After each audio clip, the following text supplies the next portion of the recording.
la unidad del Espíritu.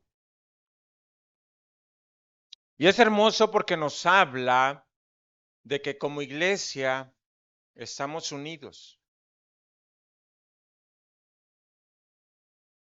Pero lo más hermoso es lo que vamos a ver hoy.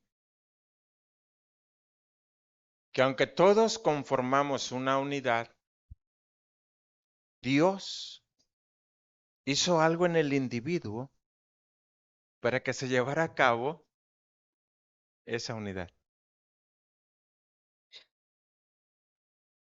Y es hermoso. ¿Por qué digo que es hermoso? Habla de la gracia de Dios. Y Dios se toma un tiempo para ti. Y hoy todo ha engranado, ¿verdad? Porque vimos que Dios es todopoderoso. Vimos que Dios es omnisciente, todo lo sabe. Y vimos que Dios es omnipresente y está en todo lugar. Y en el uso de sus atributos puede ocuparse de ti en particular.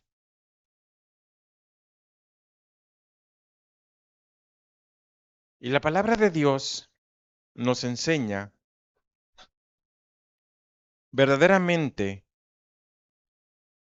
que el Rey de Reyes y Señor de Señores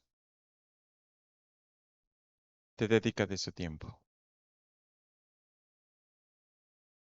No lo veo, no lo siento. En ningún momento la Biblia dice eso. Pero sí dice, he aquí yo estoy contigo todos los días hasta el fin del mundo. Y cuando estaba estudiando, amado hermano, puedo ver que verdaderamente el amor de Dios se manifiesta en el individuo para crear en su iglesia esa unidad que la iglesia debe de manifestar. Si me pones el primer versículo, versículo 7, versículo 7. Hoy vamos a predicar del versículo 7 al versículo 16. Por favor, lea conmigo. Dice, pero a cada uno de nosotros fue dada la gracia conforme a la medida del don de Cristo. ¿Qué nos fue dada? La gracia. Y muchos decimos gracia, que es un don o un regalo no merecido, pero va más allá de un regalo. Va más allá de un regalo. Porque es Dios, es Cristo que es Dios, obrando a favor del ser humano, porque el ser humano al pecar quedó inutilizado. El hombre fue bloqueado y ya no pudo hacer nada para sí. Entonces Dios entra en escena, Dios entra en acción para hacer todo a favor del ser humano. El mensaje de hoy se titula Unidos en la diversidad. Una de las cosas que me ayudó mucho en mi vida espiritual es entender que a Dios le gusta la diversidad. Yo no sé por qué hay pastores, y yo fui uno de ellos, que queremos que todas las iglesias sean iguales. No se puede.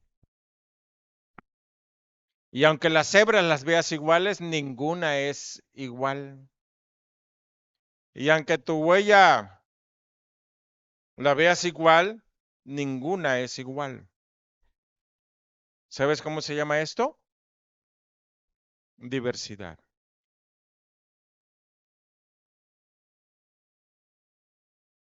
Y nunca me voy a cansar de repetir esto, y apréndaselo y compártalo. El día que Dios lo creó, ¿qué pasó?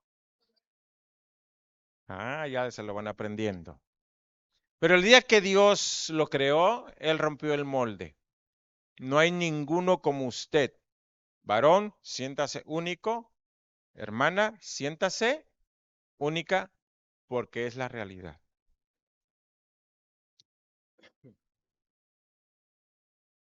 Unidos en la diversidad.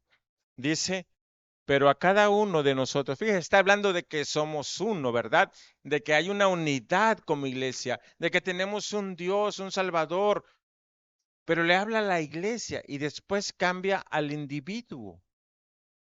Ese que conforma la unidad también está siendo atendido por Dios. Pero a cada uno de nosotros, dice la Escritura, le fue dada la gracia conforme a la medida del don de Cristo. Usted tiene un don, ¿ya sabe cuál es el don? ¿Hacia dónde se inclina su corazón? Yo quisiera ir a ayudar. Estas personas están pasando hambre.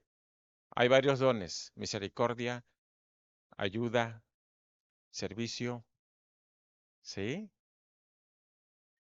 Me preocupa la hermana fulana. Yo quisiera darle unos consejos. Pastor, pastora. Yo quisiera estar aquí al frente dirigiendo. Presidir, ¿dónde presidir? Hay algunos que se pasan realmente. Yo. Es obvio que no tiene el don de presidir. Pasa al frente y le dan el micrófono. Así nada más sin micrófono. Obvio que no tiene el don. Pero Cristo te ha otorgado en su gracia un don para el beneficio de la iglesia y de aquellos que necesitan creer en Cristo. Hoy, hoy dijimos una frase extraordinaria y creo que la tenemos que estar recordando constantemente. Todo se trata de Dios. El primer valor de la iniciativa Timoteo es todo se trata del reino. Sí, pero cuando hablamos del reino tenemos que hablar del rey.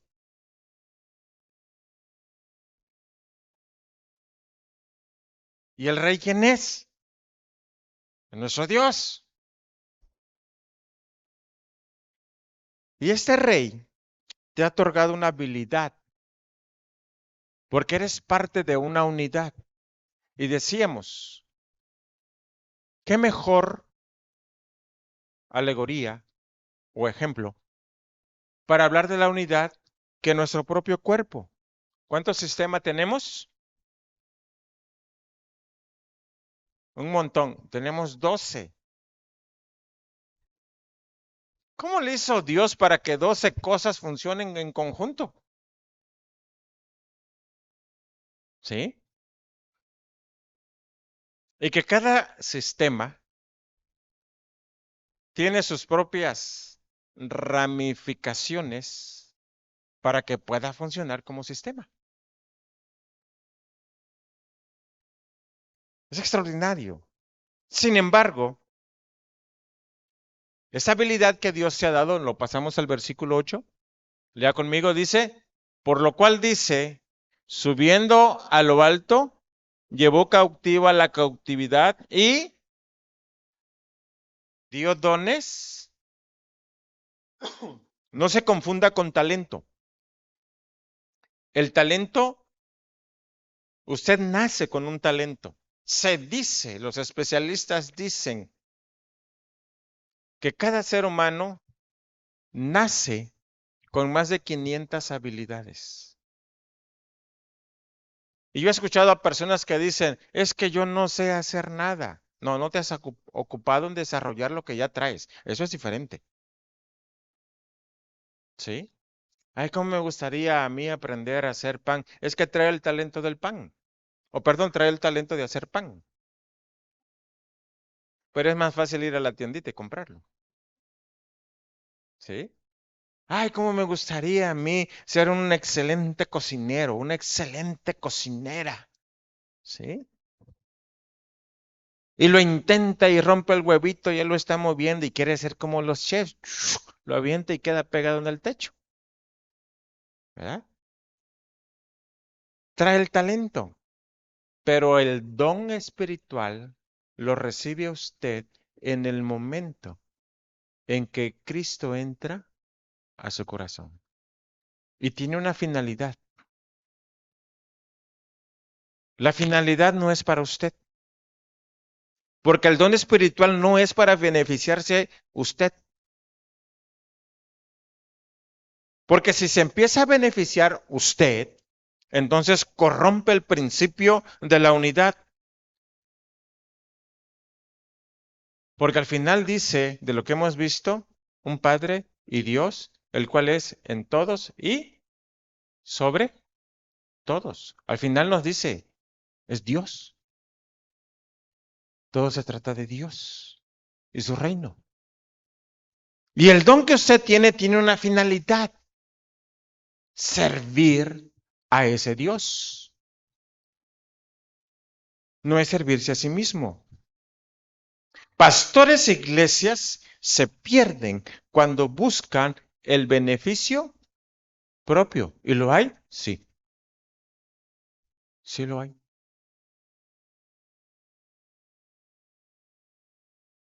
Y hay de aquellos que están haciendo mercadería con el Evangelio,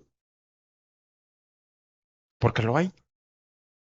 Versículo 9 y versículo 10. Vamos a leer el 9, que es en pantalla. Lea conmigo. Dice, ¿qué es sino que también había descendido primero a las partes más bajas de la tierra? Siguiente. Y el que descendió es el mismo que también subió por encima de todos los cielos para llenarlo todo. Habla de la muerte, sepultura y resurrección y de una obra que Cristo fue a hacer allá abajo. Pero cuando Cristo resucitó, no solamente cobró vida. Yo tengo que entender que en la esfera espiritual pasaron muchas cosas y entre ellas garantizar, amado hermano, el bienestar de la iglesia. Jesucristo resucitó y fue exaltado para garantizar que su gracia se exprese a través de su cuerpo, que es la iglesia. Entonces, ¿qué propósito tiene el Señor cuando te dio un don espiritual? Expresar la gracia de Dios.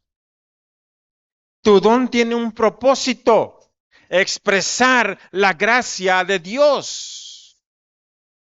Tu don tiene un propósito, expresar ese amor de Dios que no es comprendido por la gente de allá afuera y que lo tiene que entender. Y la única manera que lo puede entender es a través de la iglesia. Es extraordinario,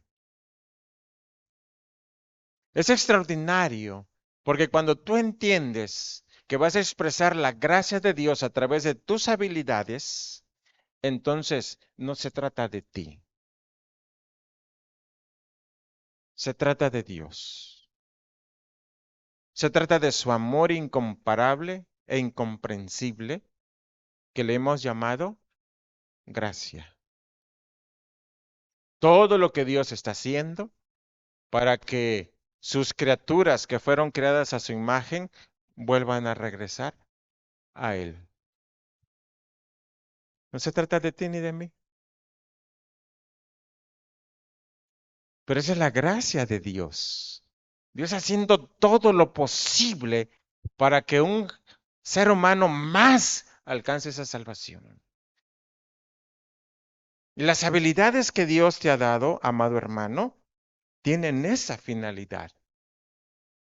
Porque hay gente que sufre de ego y dice, no, es que yo soy el mejor pastor de la zona. Y yo soy el mejor pastor por todo lo que está haciendo. Y no diré nombres, pero a ese pastor que lo dijo, Dios le puso cáncer en la garganta. Lo único que te agrego para que te informes es que es chiapaneco. Hasta ahí te diré.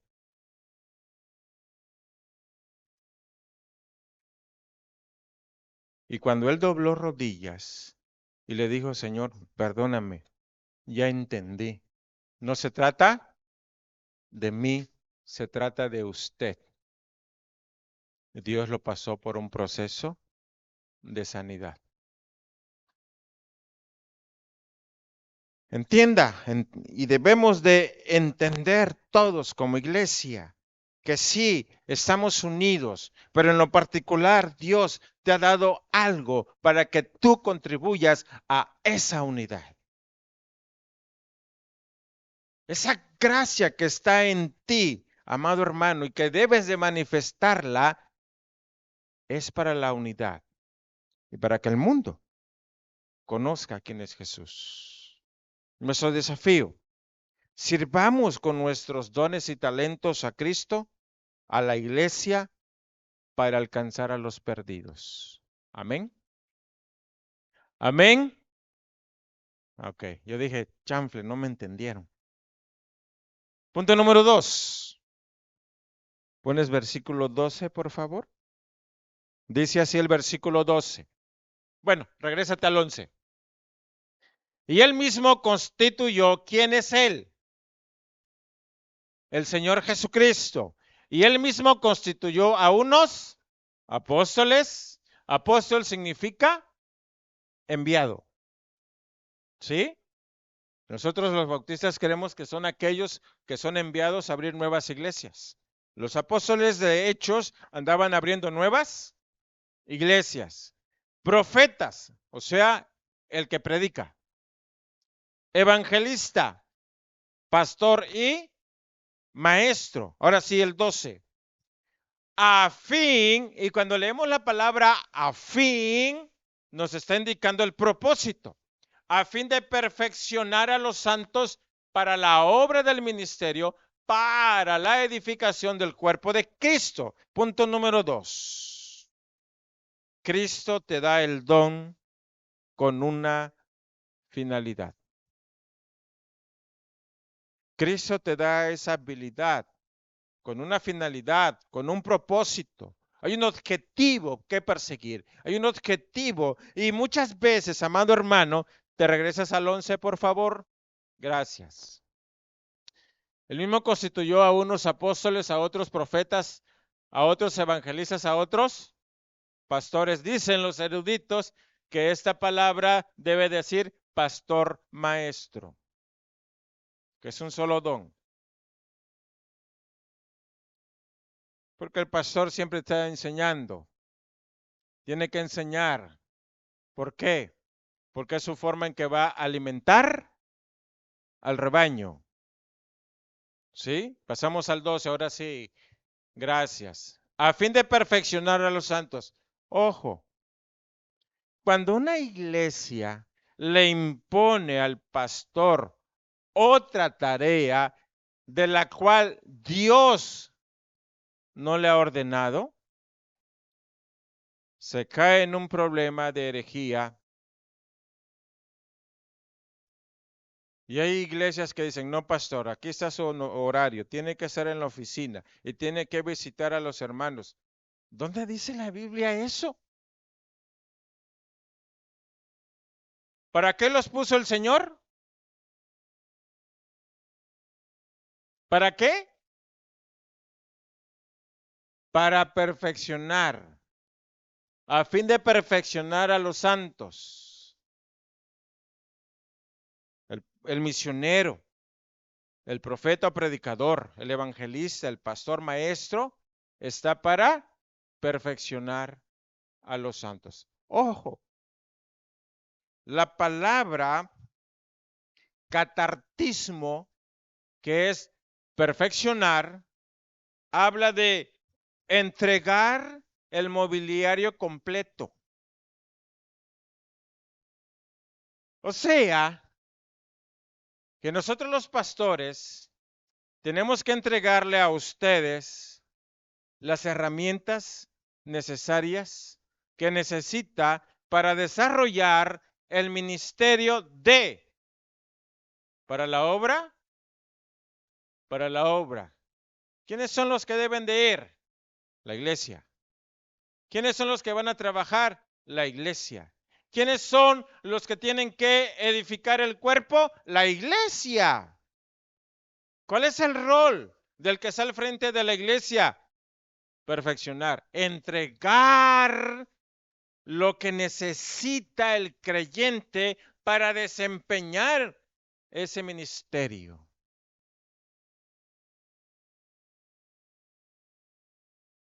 ¿Cómo hemos hecho de mal? Hemos hecho mucho mal y hemos traspasado esa mala enseñanza de decir que discipulado es dar una lección.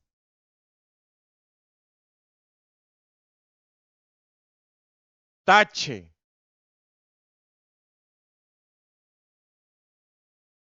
Tache. Pero eso nos enseñaron los pastores anteriores, nuestros pastores, y hemos replicado eso. Pero hoy en día, amado hermano, Dios está provocando un movimiento a nivel internacional de que está quitando eso. Transferencia de vida. Eso es discipulado. Transferencia de herramientas para trabajo en el ministerio. Y entendamos para qué es el pastor entonces. No es para que ande de casa en casa visitando, como me dijo un pastor, un hermano. Hermano, no me ha visitado. Le digo, ¿tiene algún problema? No. ¿Alguna situación difícil? No. Entonces, ¿para qué quiere que lo visite? ¿Cuántos años tiene usted en el Evangelio? Yo no me acuerdo si me dijo 24 o 34 años. Le digo, hermano, usted no está para ser visitado. Usted está para que vaya y visite. Ay, pastor, dice, por eso no me gusta decirle nada.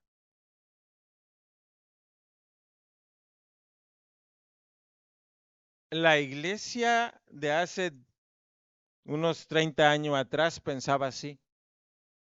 La iglesia de unos 50 años atrás pensaba así. Que el pastor tenía que visitar, tenía que aconsejarlo, tiene que hacer, sí, pero no es la principal tarea. Que él tenía que dirigir, predicar, recoger la ofrenda, abrir y cerrar el templo. Tenía que hacer todo. Es en serio. Y el argumento, para eso se le paga. Es en serio.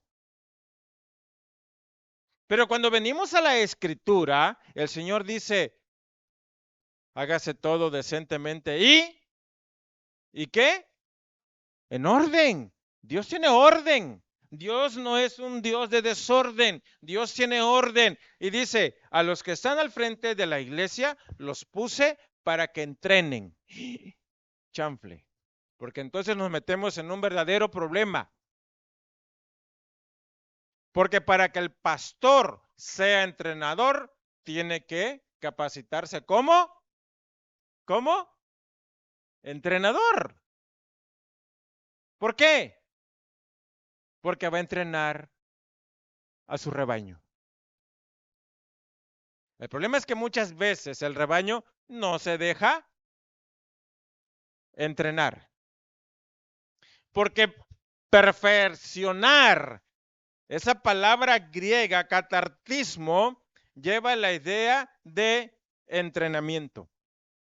Y cuando yo le dice, wow, ¿por cuánto tiempo hemos entendido mal? ¿Por cuánto tiempo hemos estado mal?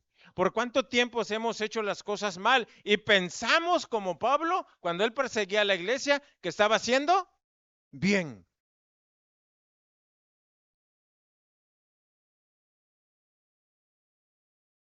Tenemos que darle a cada creyente todo lo que necesita para realizar su obra. Tenemos que entrenarlos y darle todas las herramientas que necesita. Imagínese que usted contrate a un fontanero porque hay problemas en su casa y no lleva las herramientas. ¿Qué va a ir a hacer? Pues nada. Imagínese a un electricista que va allá y le dice, tengo ciertos desperfectos, pero no llevo la herramienta adecuada. ¿Qué va a hacer?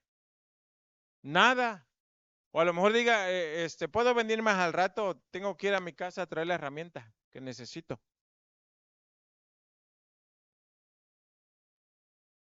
Hay una gran responsabilidad en la vida de los pastores. Son los responsables, somos los responsables de entregar herramientas para el trabajo.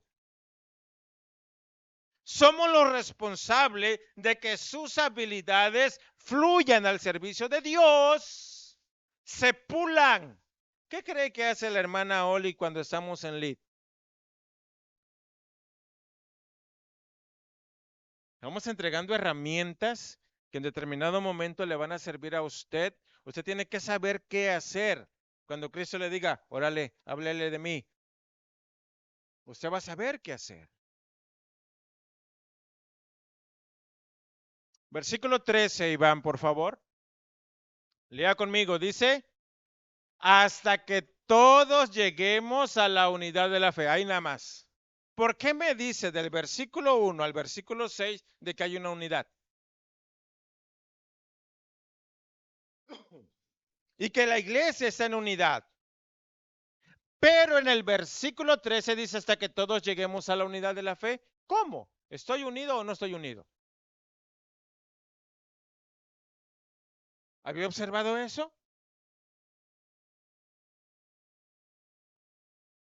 Hasta que todos lleguemos a la unidad de la fe y del conocimiento del Hijo de Dios, a un varón.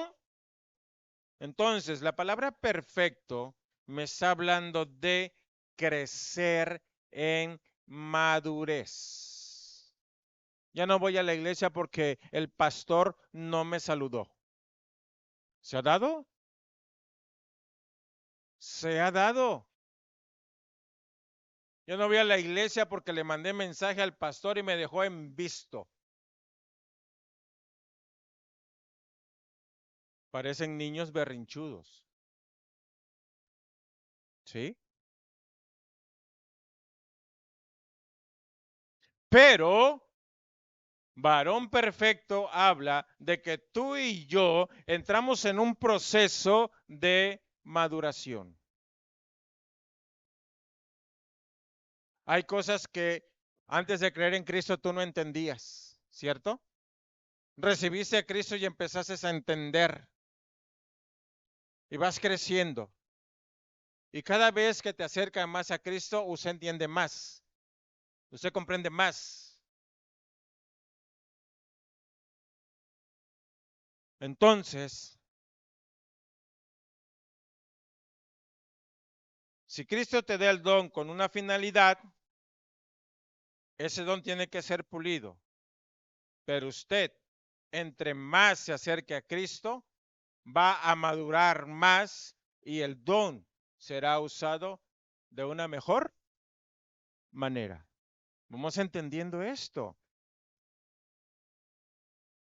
Yo tengo que entender que cuando Cristo llega a mi vida empieza un proceso de transformación. Y que cada vez que me acerque a Cristo, entonces dejaré de decir voy a la iglesia para decir voy a mi iglesia. Es que la iglesia está en problemas y tú quién eres? ¿No eres parte de ella? Si la iglesia está en problemas, tú estás en problema. Es que la iglesia cometió el error. ¿Y tú quién eres? Si la iglesia cometió el error, tú también lo cometiste.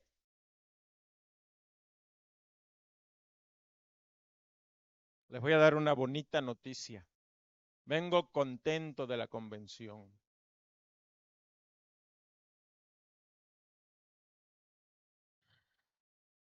Porque como iglesia estamos reflejando que hacemos lo correcto.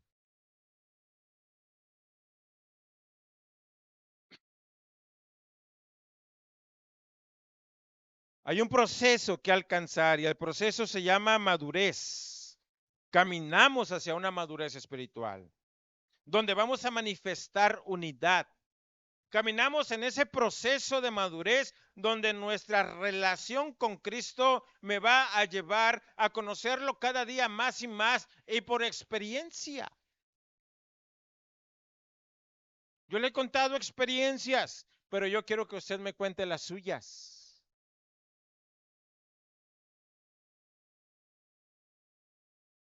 Usted tiene que crecer en esa relación con Dios. Nunca, nunca, nunca, nunca se conforme. Usted debe de anhelar más, más y más de Cristo. Usted debe de anhelar relacionarse cada vez más profundamente con Cristo. Usted debe relacionarse muchísimo con el Espíritu Santo. Qué hermoso es cuando el Espíritu Santo te habla. Y así como me escuchas, así escuchas al Espíritu Santo.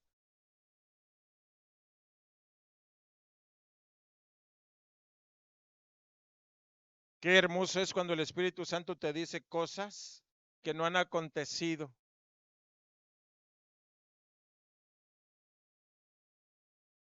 Y en el transcurso del día, la semana o el mes empiezan a acontecer lo que Él ya te dijo.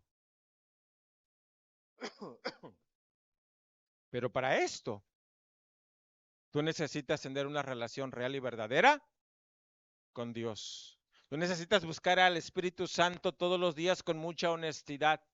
Ser muy honesto. Hoy vimos que Dios es omnisciente. Todo, todo, todo lo sabe. No lo podemos engañar. Cuando leo Job, yo veo a un hombre hablando con honestidad. Y tienes que aprender a presentarte delante de Dios con honestidad. No lo puedo engañar. Señor, me enojé con mi esposo. Y a lo mejor escuchas al Señor y dices, sí, te vi. Hubieras visto tu rostro, cómo lo tenías. Porque Dios no se alarma. Y lo que Dios quiere de ti es honestidad. ¿Por qué crees que le dijo a Pedro? Ay, Pedro, antes que el gallo cante, me vas a negar 3 veces. Y aquí me estás diciendo que vas a dar tu vida por mí. O sea, el Señor es honesto, nos habla con honestidad y nos dice las cosas como son. Yo tengo que aprender de Él a ser así. ¿Por qué? Porque cuando aprendo a ser así, yo estoy caminando en el camino de la madurez.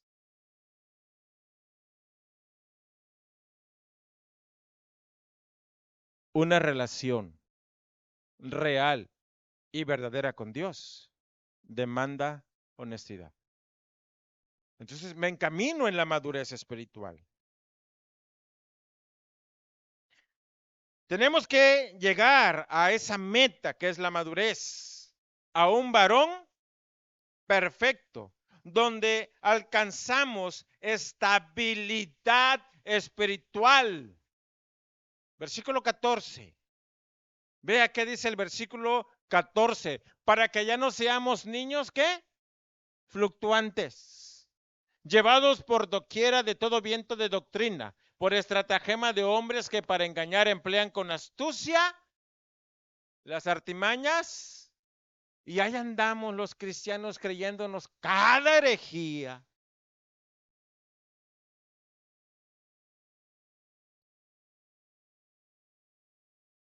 Para ser personas estables, tengo que entender que hay un proceso que empieza siendo niño espiritual.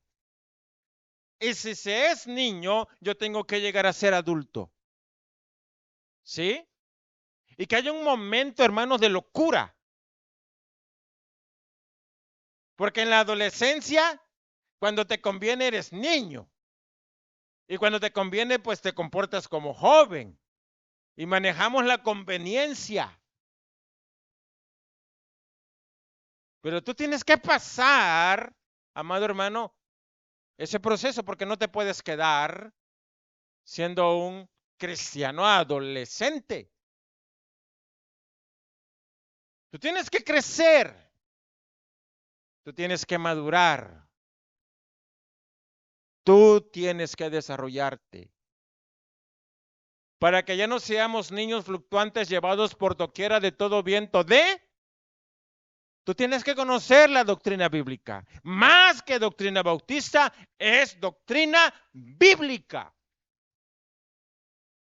Y tú tienes que ser conocedor de esa doctrina. Y aparte de ser conocedor de la doctrina, usted tiene que ser un practicante de esa doctrina, porque de nada nos sirve saberla si no la practicamos, si no la vivimos.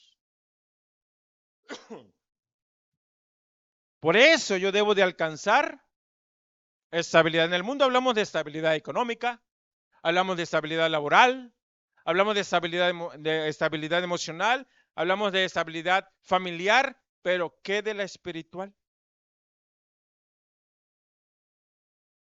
La Biblia habla de la estabilidad espiritual. Y tú y yo tenemos que caminar hacia esa estabilidad espiritual. En una relación real y verdadera con Dios. El versículo 1 dice que fuimos llamados por Cristo. Y usted fue llamado a tener una relación real y verdadera con Dios. Pasamos al 15, versículo 15. Lea conmigo, dice, sino que siguiendo la verdad en amor, ¿qué dice? Crezcamos en todo aquel que es la cabeza. Esto es, crezcamos. Y me llama la atención porque esta carta lo escribió el apóstol Pablo y Pablo se está incluyendo y decir, crezcamos. Y Pablo tenía una revelación extraordinaria de quién era Dios, cuáles eran sus enseñanzas, cuáles eran, amado hermano, sus principios. Y Pablo dice, crezcamos. Y aunque Pablo era un cristiano espiritualmente hablando grandote, él decía, quiero seguir creciendo. Nunca se conforme. Nunca se conforme. Nunca se conforme. Usted debe de anhelar seguir creciendo espiritualmente. Usted debe de desarrollarse. Usted debe de llegar a esa madurez. Usted verdaderamente debe entender que no es bíblico estancarse espiritualmente. Cuando estaba en cierta iglesia le dije, Señor, ¿me puede usted enseñar cómo estamos espiritualmente? Vieran el sueño que tuve. Estaba parado, joven, con barba, me vi con barba, no sé por qué, el Señor me mostró que estaba de barba, mi esposa al lado como adolescente, pero toda la iglesia eran bebés envueltos en pañales, como antes se envolvía un bebé. O sea, ¿se acuerdan que los hacían tacos? Así estaba. Y después de eso, Señor, le dije, Padre, ¿qué tengo que hacer para que crezcan?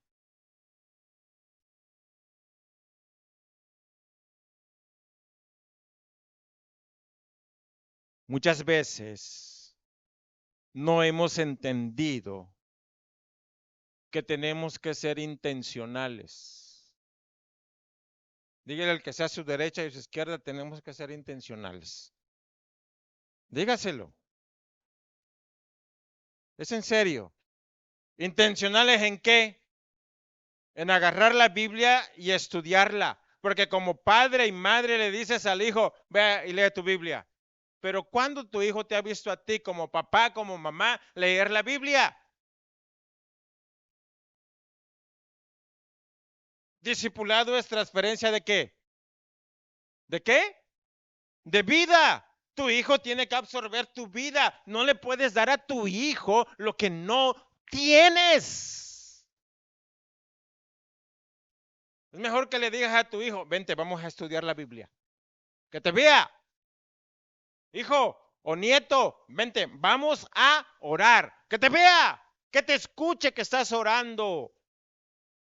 Cuando empecé a llegar a casa de mis suegros, en aquel entonces vivía la hermana, la abuelita de mi esposa, pero todas las noches se encerraba en su cuarto y empezaba a orar.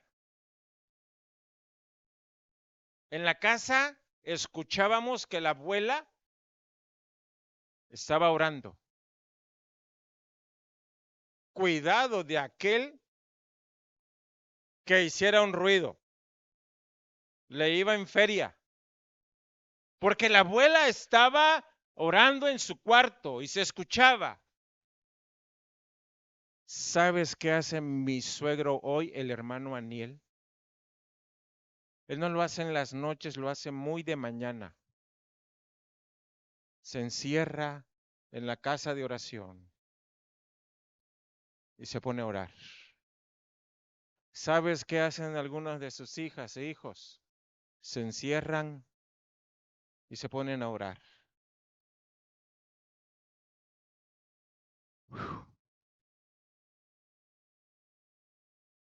Tremendo,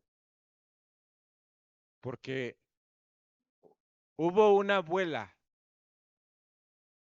que modeló intencionalmente el hablar con Dios. ¿Entiendes eso? ¿Por qué muchos jóvenes están yendo al mundo? Porque papá y mamá no le están modelando. ¿Por qué tu hijo, tu hija se va al mundo? Porque no eres el modelo que Dios ha instituido que seas.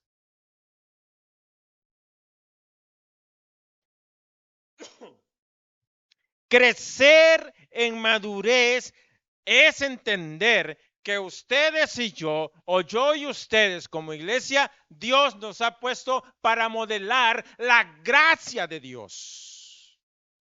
Qué gran responsabilidad, qué peso tan enorme.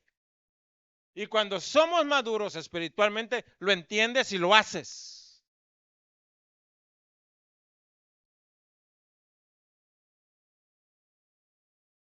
Desarrollarnos implica poner manos a la obra.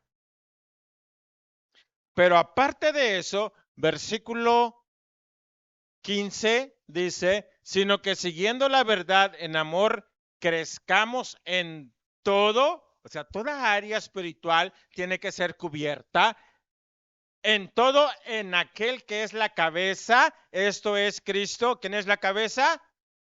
¿Quién es? Entonces, ¿quién manda? ¿Por qué a veces queremos nosotros mandar? Hay movimientos en las iglesias donde el que toma las decisiones es el pastor. Yo me pregunto si consulta a Cristo. Yo he platicado con algunos, ¿por qué estás en el ministerio? Es que mi pastor me puso. ¿Y el Espíritu Santo qué? Siguiente, versículo 16 dice, en quien todo el cuerpo, ojo, ¿quién es el cuerpo? La iglesia, en quien todo el cuerpo, bien que concertado, o sea, bien unido entre sí por todas las que. ¿Sabes cuáles son las coyunturas? Usted puede ver su dedo, usted tiene divisiones y en cada huesito, si no tuviera unas cositas que se llaman ligamentos, o sea, algo que funciona como una liga que está pegada de un hueso al otro, usted no podría usar ese dedo, ni siquiera podría estar pegado en su cuerpo. Unido entre sí por todas las coyunturas que se ayudan, ¿qué? Que se ayudan fuerte, hermanos, que se ayudan mutuamente. ¿De qué está hablando el Señor? Tenemos que aprender a trabajar en equipo. No te metas. Tú eres del ministerio de enseñanza, yo soy el de servicio. Se da en la iglesia y se da entre los pastores. No hemos entendido que somos cuerpo de Cristo, que hay 12. Y me llama mucho la atención. Me llama mucho la atención que hay 12 patriarcas en el Antiguo Testamento y en el Nuevo Testamento hay 12 apóstoles. Y que en tu cuerpo hay 12 sistemas. Me llamó mucho la atención eso. Según la actividad propia de cada miembro, recibe su crecimiento para ir, ¿qué dice? El amor. El ingrediente principal se llama amor. Pero el objetivo es que tú y yo tenemos que trabajar en equipo, con mucho amor. Como cuando le dice, hermana, páseme la receta. ¿Qué le puso? Y la respuesta es, mucho amor.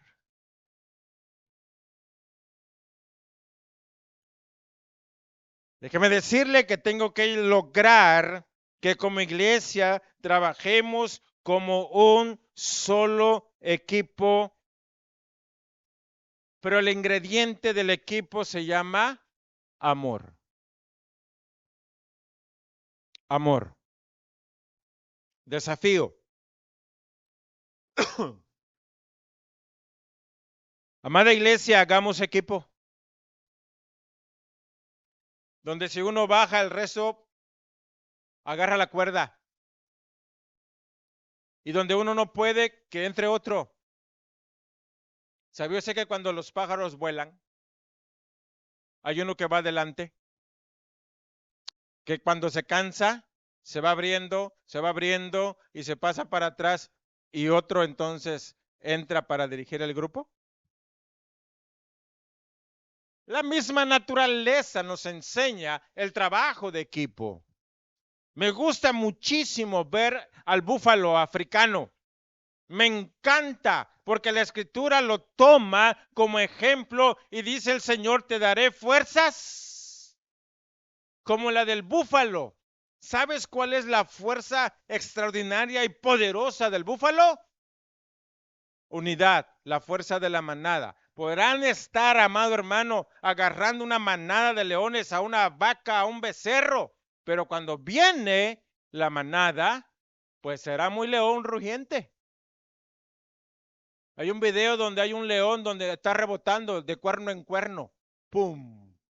¿Cuánto pesará? No lo sé, pero poco no pesa. Hay videos donde veo donde está agarrando 2, 3 leones a un búfalo y viene la manada y nada más salen disparados por el aire. ¡Chun!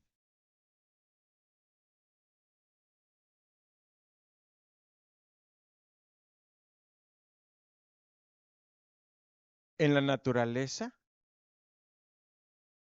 nos ha enseñado el Señor el trabajo de equipo. ¿Por qué pues no entendemos esto? Lo tenemos que entender, porque la unidad de la iglesia, amado hermano, es una manifestación de la gracia de Cristo que yo tengo que manifestar también cuando trabajo en equipo. ¿Se entiende? ¿Se entiende, hermanos? Debemos de trabajar en equipo. Ah, si la hermana Elizabeth es la encargada de jóvenes, que vea ella cómo le hace.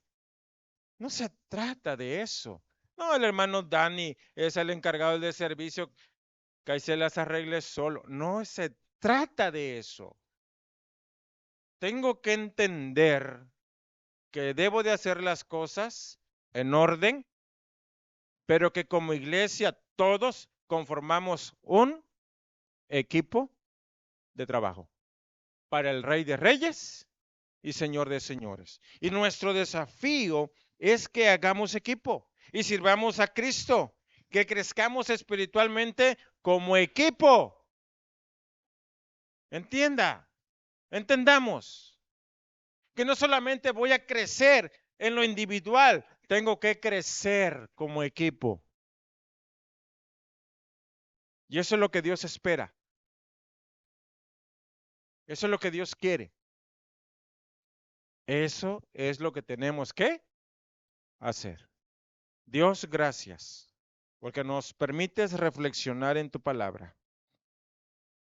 Necesitamos de ti, Señor, para que tus sueños de ser equipo, porque es tu sueño, es tu ideal para nosotros, nosotros lo llevemos a cabo. Gracias por manifestar tu gracia para con nosotros. Toda la honra y la gloria es tuya, Señor. Y te la entregamos hoy. En el nombre de Cristo.